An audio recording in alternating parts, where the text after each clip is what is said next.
My boyfriend won't stop looking at pornography. I can't tell you how many emails I've gotten on this. And so we're doing this for you.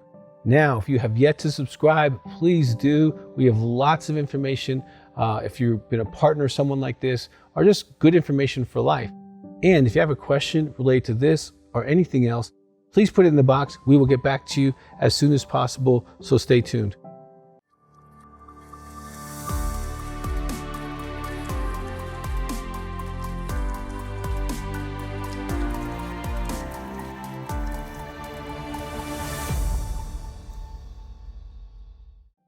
My boyfriend won't stop looking at pornography.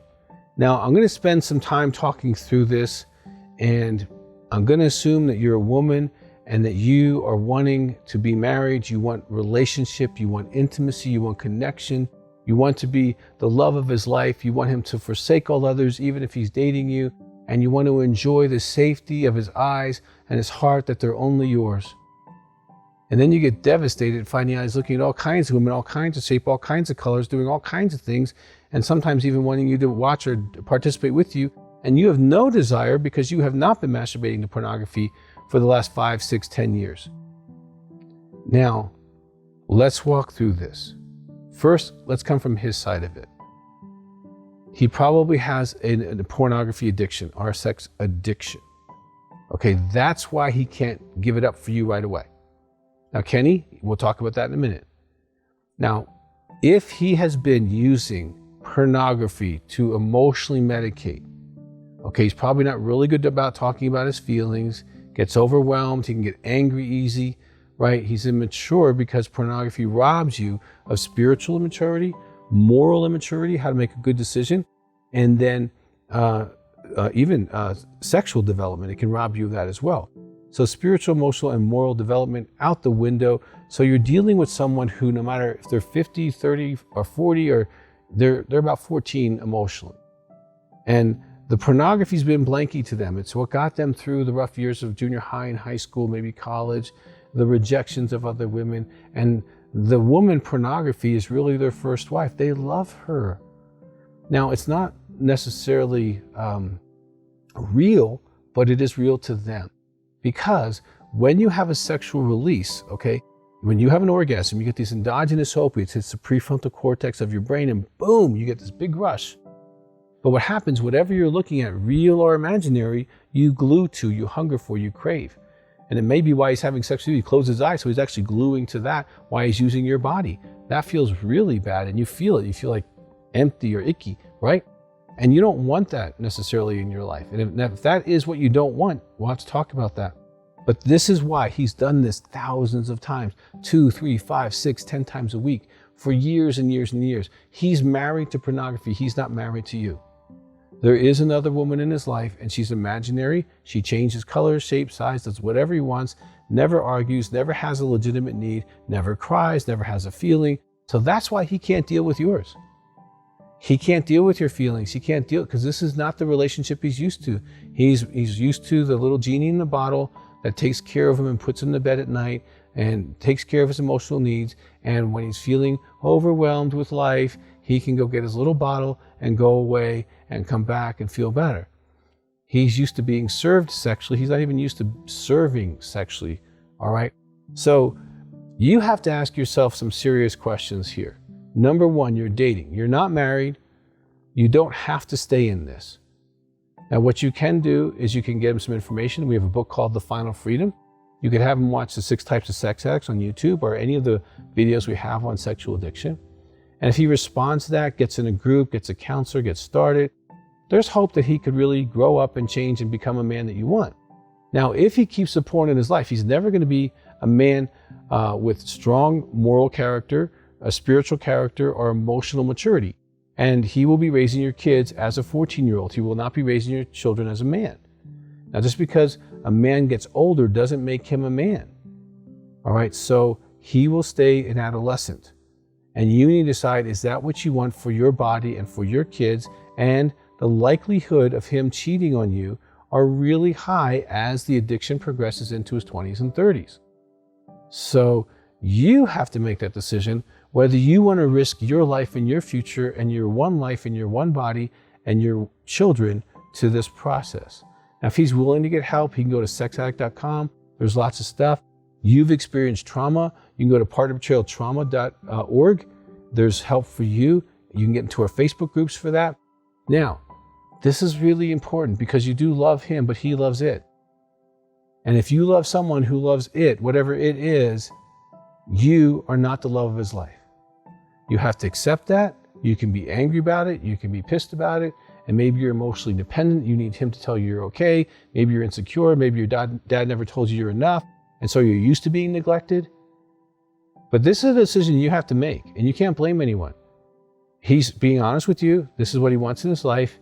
And you have to be honest with yourself. You either don't want that in your life or you do want that in your life. And if you want that in your life, you're marrying an alcoholic.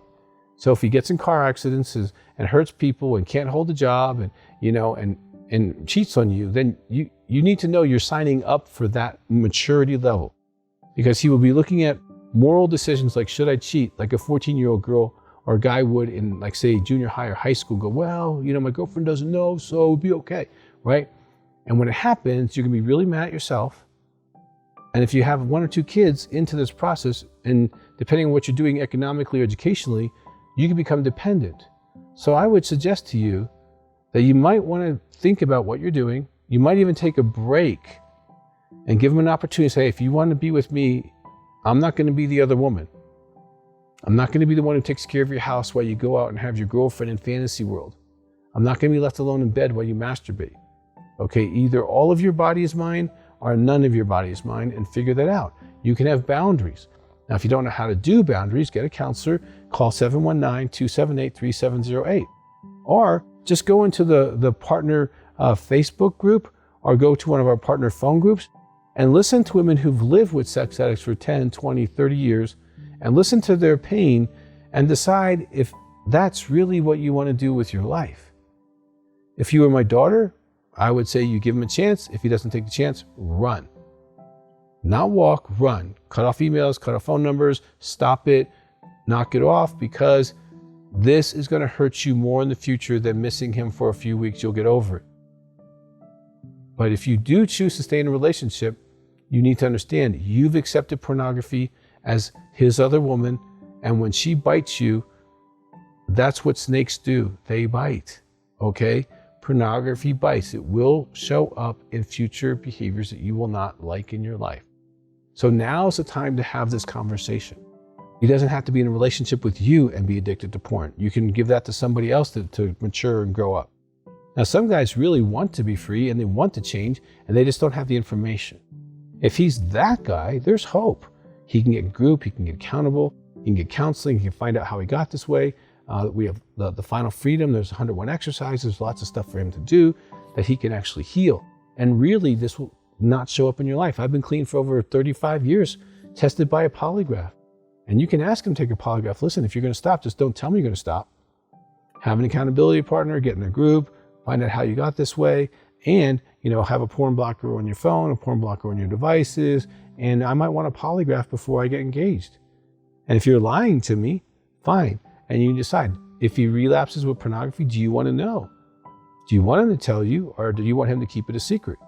But get that clear that it is either a secret or that you want to know, so that he doesn't just go back to it, tell you we're okay. I've talked to hundreds of women who've just trusted their husbands or boyfriends to say, well, I'll just stop.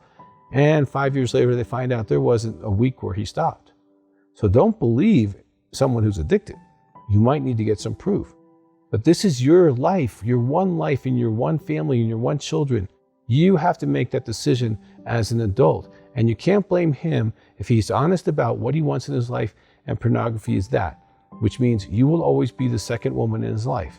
If that's what you want for your life and you feel worthless and you don't feel lovable or good enough, or you got some issues about your self-esteem, you might want to work on that first, regardless of who you're dating.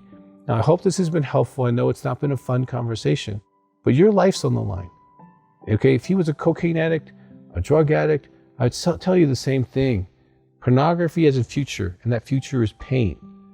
So if you want that, okay, but then you can't say that you didn't know, especially after watching this. If we can help you, 719-278-3708. We'd love to help you at this stage of your life instead of when you're 30, 40, 50, or 60 years old and you have given your whole life of being in pain with this. So please do that. If you haven't subscribed, please do. There's lots of stuff that can help you. And if you have a question, please do.